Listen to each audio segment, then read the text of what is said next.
questions. I'd like to start with you, Alan, and just throw out a general question of how trade fits into the picture of the digital economy agenda generally. I'll trade back and forth. A couple of different ways. You know, I spelled out kind of our broad, our four-pillar agenda. We can cut one of those. I can't figure out which one. And I think trade, as Emery said, you know, if you take a look at the kinds of things that we're talking about in TPP, trade is an essential element in promoting in all of them, and it's also a motivator for us in thinking about why these things are part of our agenda. And I will say, you know, stepping back a half step, you know, we do have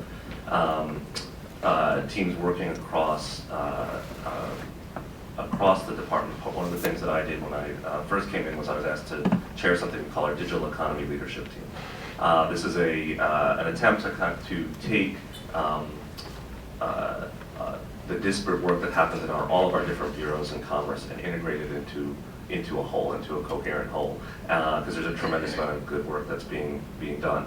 And part of the reason for wanting to do that was because was the need to take an integrated approach on trade issues across the department, and recognizing that while we have strong leadership in our International Trade Administration, the issues that are coming up are issues that now implicate intellectual property from the Patent and Trademark Office, international standards, which are driven by the National Institute of Standards and Technology, policy issues that NTIA is dealing with. So there's a tremendous amount of cross-cutting work to be done.